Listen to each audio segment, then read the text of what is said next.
Si Undersecretary Eduardo De Vega ng Department of Foreign Affairs. Makikibalita ho tayo dun sa mga kalagayan ng mga kababayan natin sa iba't ibang bansa. Una na ho yung Myanmar earthquake. Good morning po sa inyo, Yusek De Vega, si Xander po ito at si Jane. Good morning, sir. Good morning. As para sa ating mga Muslim na kapatid, Ibarra. Opo, ayan, Idil Fitir po ngayon.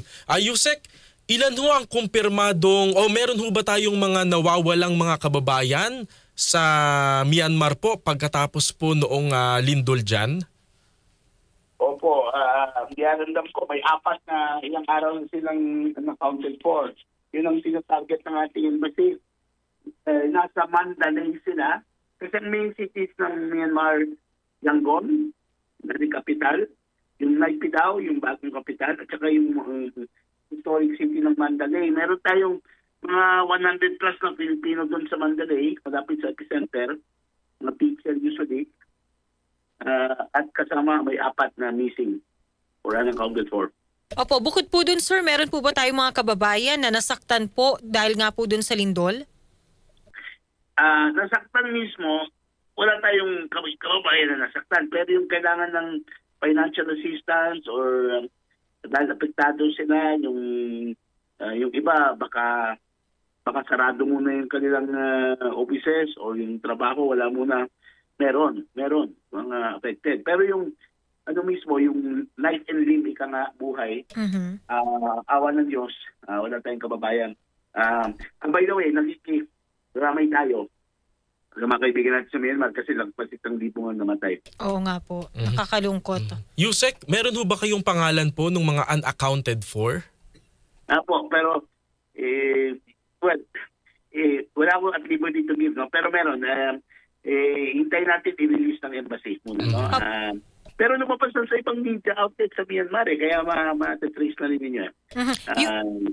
Apo, Yusek, yung pong apat na nawawala, sila po ba ay mga OFW o yung mga, kumbaga parang mga nakatira, mga Pinoy na nakatira na po doon sa Myanmar? They are OFWs. Maaring may permanent residency na, but they are all teachers sa international school dyan sa Mandalay. Mga guro. Opo. Sir, yun hong terminong unaccounted for, posible ho bang hindi lang sila makontak dahil walang internet o yung worst case scenario po na baka nadamay sila? Of course, expect the worst, hope for the best. Mukhang nadamay sila dahil at least 3 of them ay naninirahan sa isang building na condominium na gumuho. Yung sa mga building ngayon na bumagsak. So, ang problema, yung Myanmar does not have the facilities to recover yung mga survivors sa mga building na bumagsak. Kaya nagpapadala iba't ibang bansa ng mga contingent kasama ng Philippines. Meron tayong contingent ng mga medical at saka yung mga marunong, mga engineer, yung mga marunong maghanap ng mga survivors sa lindol, sa mga building na bumagsak. So, kailangan sana paglasalan natin na yun lang yun, na hindi kumukontak. Pero, at kung nandun man sila, nabuhay pa sila. Kasi kahit na, alam nyo, pati yung Baguio, 1990, nalala ko, bata pa ako, may nabuhay 2 linggo sa ilalim ng dating hotel, Pines Hotel. So, ngayon, mga ilang araw pa, let's hope, pagdasalan natin mga kababayan natin, dahil na ngayon na Lenten season. Opo. Sir, how about dun po sa Thailand? May mga Pinoy po ba na nadamay din po dun kasi affected din po sila nung lindol sa Myanmar? Sa awa ng Diyos po, bukod sa shock, yung nagulat, kasi nung first day, chaotic ang Bangkok, no? Yung lahat nasa labas ng kalsada, hindi pinapabalik muna sa mga building nila dahil chinecheck muna for structural damage. Bukod doon, wala tayong kababayan reported missing or affected. So, awa ng Diyos doon, no? Buti naman. Ngayon, iniintay lang natin yung latest update. Pero sabi ng ating ambassador sa Thailand, medyo bumabalik na to normalcy yung lugar. So, mabuti naman. Opo, lilipat po kami, sir, ng paksa. Magpupunta naman ho tayo sa Qatar. Meron ho tayong mga kababayang inaresto matapos ho silang mag-rally in support of former President Rodrigo Duterte. Ano ho ang gagawin po ng embahada o ng DFA para po sa kanila, sir? Well, palagi tayo nagbibigay ng legal assistance sa ating mga kababayan abroad na kinakasuhan. No? Legal assistance yung mga yung pagkinasuhan. Hindi yung porket meron kang hinahabol na inheritance or merong may utang sa'yo. Iba yun. Pero pag kinasuhan ka, talagang tutulungan ka namin. Pero nais ko sabihin, no? At saka binisita na sila sa kulungan. After a day or so, pumayag yung mga Qataris. Kasi iba siyempre umiiran na constitutional rights doon. No? Pumayag na ng makausap. Tinitiyak lang ng Qatar na wala silang ginagawang destabilization or balak na masira ang reputation ng Qatar or masira yung Philippines and Qatar relations. So ang tingin natin, baka papakawalan na rin sila.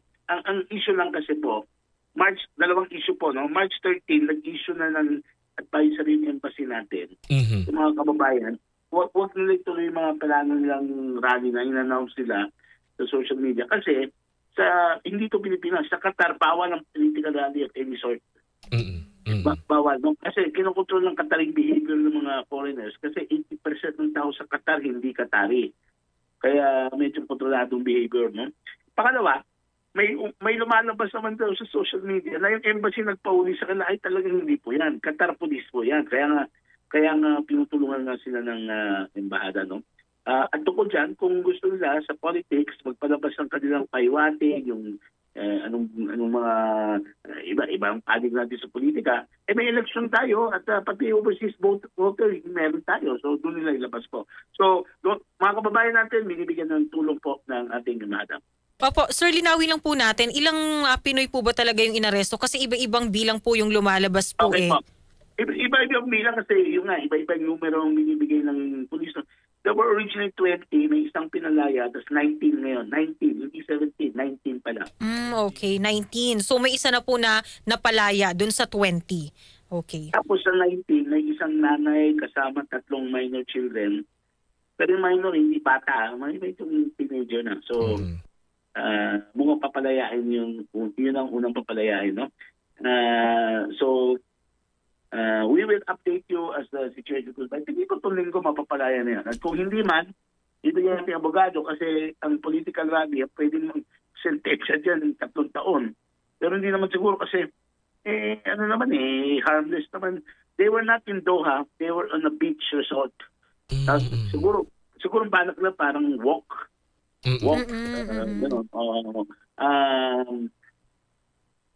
Gagawin natin lahat para mapalaya na. Pero, mga kababayan, hindi pwedeng palaging gawin ng embahada to. Lalabag kayo sa patas ng buong Middle East, bawal ng mga rally-rally. No? So, hindi pwedeng lalabas. Ang paulan namin, tulungan namin kayo. So, gagawin na naman ninyo. Eventually, sasabihin ng mga Qatari, wala na, mag-deport na tayo. Mag-deport na tayo ng mga tao. Kaya kayo nandyan para kumita. So parang pwedeng mahilot pa na sila ay mapalaya. Pwede pa. Kaya pa yan. Wag na lang sila ulit uulit kasi baka hindi na. Hindi, tsaka Yusek, may warning na palang embassy na wag yung ituloy. Opo, pero in fairness, may mga marami pang balak na rally na hindi natuloy. May mga iba na may balak, hindi sila, tumugon sila sa bahada. Ito lang yung grupo. Sabi na, hindi nila alam na magiging serious daw to kasi in fairness, wala naman sila mga barelo, wala naman sila mga, hindi naman sila violente, mga ordinaryong supporter ng dating Pangulo. So, pag sa Pilipinas, puso yan.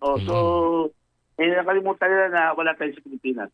Opo, Sir, ulitin lang po natin, ano nga po ulit yung parusa para po dun sa mga nagagawa po ng rally dyan sa Qatar? Ang maximum na 3 taon. 3 taong kulong. Tapos, deportation pa. Di na sayang yung trabaho. Tama. Yes. Tutulong pag mag-deport, kung i-deport pa niya, nandiyan yung Department of Migrant Workers para, ang tawag yan, reintegration, tulungan sila magkaroon ng trabaho dito o makahanap sa iba ulit, no? So, hindi na sila mapayaan. Pero sayang, mag-deport, no? Pero itilog na natin. Okay. Yusek, maraming salamat po sa inyong oras. Good morning, Ole. Sige, kailangan ko mag-tiis. So, time to work. Bye! Ayun. Maraming salamat. Thank you, Yusek. DFA Yusek Eduardo de Vega. Opo, talagang ang